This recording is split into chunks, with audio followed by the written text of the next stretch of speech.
now we proceed. Bringing it together. So everything we have done previously about what an irrational number is, how the radius of a circle and the angle in the segment of a circle relate to the arc length around the circumference, or the chord length as a stand-in for the arc length. We will bring it together now, and hopefully it will make sense why we've gone this long route. So the relationship of an arc depends on the angle and the radius. An entire circle the angle is 360 degrees. The circle around, imagine this radius line r as being kind of two radius lines sitting on top of each other and 360 degrees apart from each other round the long way. If you measured, using the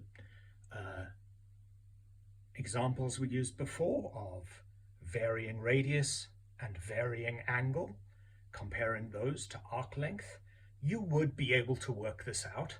You'd have to measure many circles and measure them and draw them quite accurately, but you would get here. But I'm going to let you jump over that step and just give you the formula. The length, the arc length,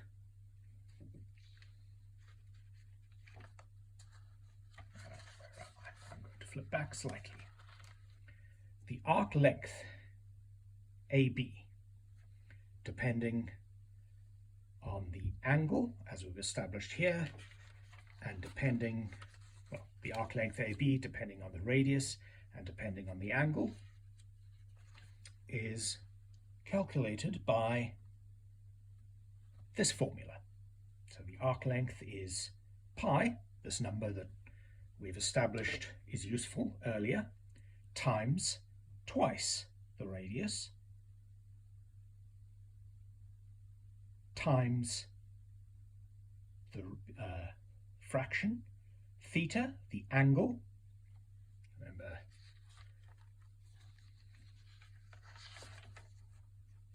some rustling of paper ensues, times theta. So we have twice the radius, 2 radius, times theta, over, divided by 360. So if it were 90 degrees, if this were, it isn't, let's say if this was 60 degrees,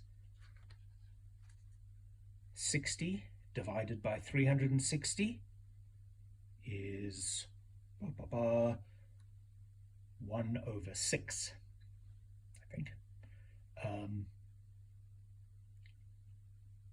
So it would be pi times 2 times the radius, or times twice the radius, times 1/6 would be the length of that arc, that curved line, in the same unit that the radius is measured in, be centimeters to centimeters or meters to meters, etc. Of course, twice, double the radius is a different quantity. Twice the radius is d, the diameter all the way across the circle. So dia means through or across in ancient Greek. Metron is meter, measure. So diametron, the measurement across, the diameter, is double the radius. So the arc length is the diameter times pi times the angle of whatever this is for this arc length divided by 360.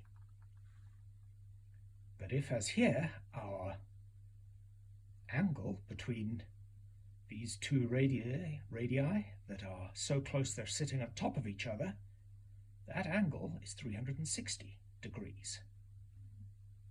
So 360 over 360 is 1, as we saw, as you were reminded of when we talked about rational numbers.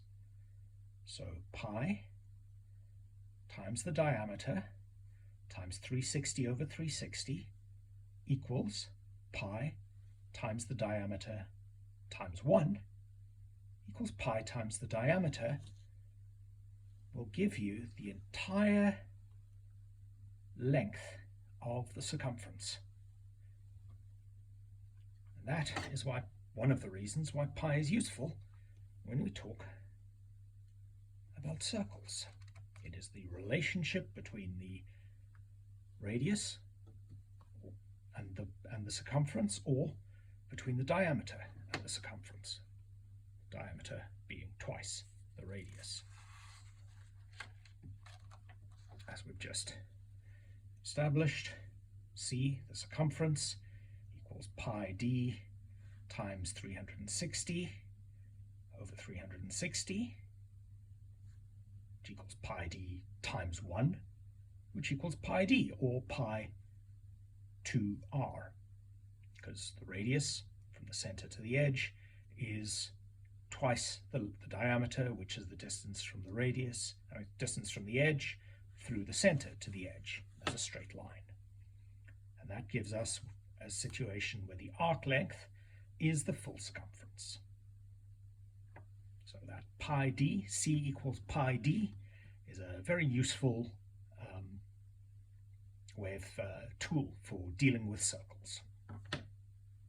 What is also a useful tool for dealing with circles is thinking about the radius.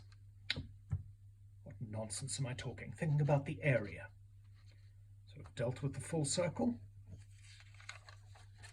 This equation, pi times 2 times the radius, or pi 2r, pi times twice the radius. The diameter is twice the radius, so pi d times the angle over 360 gives you the arc length. Full circle's arc length with a 360 degree angle, which gives us that full arc length, 360 over 360, c equals pi d, or c equals pi 2r. Take a breather, think about this, you'll be fine.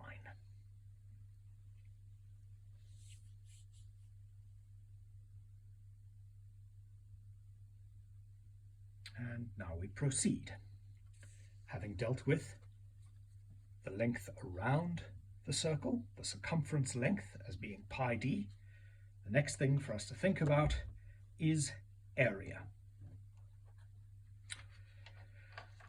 So we're going to look at some basic shapes, a square and a rectangle, a square being just a special case of a rectangle. So the area of a rectangle is a times b in square units. So if it's centimeters times centimeters, it's square centimeters, etc. Now if a and b are the same length, so a and a, then it's a square. A times a, or a squared, is the area of the square.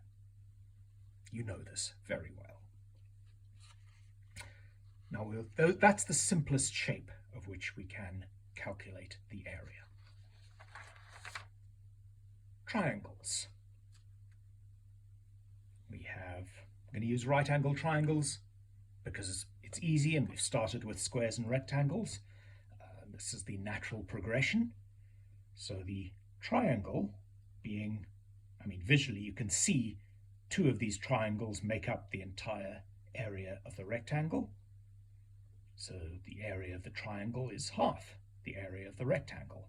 So we calculate the rectangle area, a times b, and we cut it in half. We divide by 2.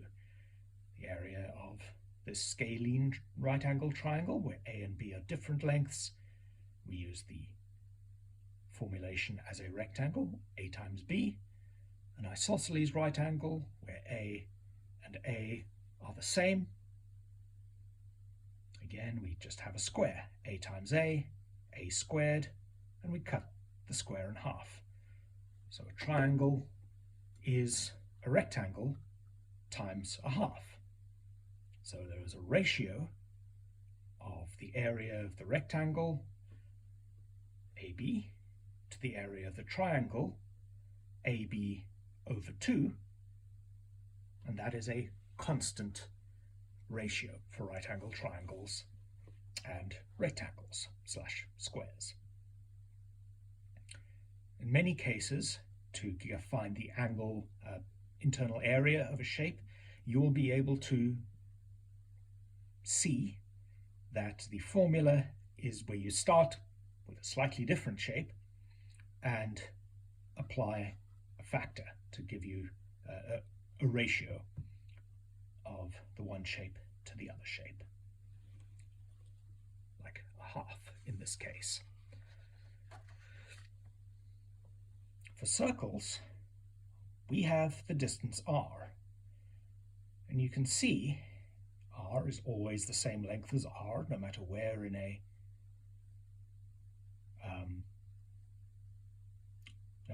the circle this goes.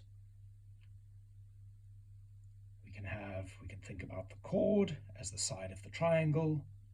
We can think about the arc as a different segment shape coming out of the circle if we put a right angle here.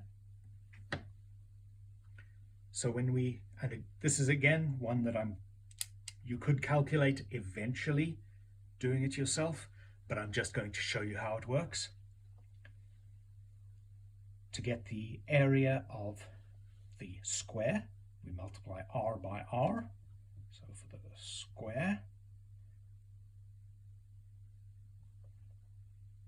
a equals r times r equals r squared. In previous examples we used a and b, but because we're looking at a circle, we use r because that is the known constant length, r, the radius. Now, much as with the triangle, we just divided the rectangle rather, in two, because that is the relationship between a rectangle's area and a triangle's area. There is a different, and it is universal, it is always the case, there is a different relationship between the area of a square with side r and the area of a triangle. Nonsense am I talking? A circle. I apologize. A circle with radius r. So you can see the square with side r. Just to show you that I'm not cheating, that's about r. That's about r. The length of that side of that square is about the same as the radius of the circle. It's much smaller. So instead of dividing by 2, as we would with a triangle, it has to get bigger. It has to be multiplied. And the relationship between the area of that square and the area of that circle, side r versus radius r, the relationship is pi. It just is. There's nothing that I can say that'll make sense as to why it is right now. It's quite complicated maths to prove it. But if we multiply pi by the area of a square with side r, we get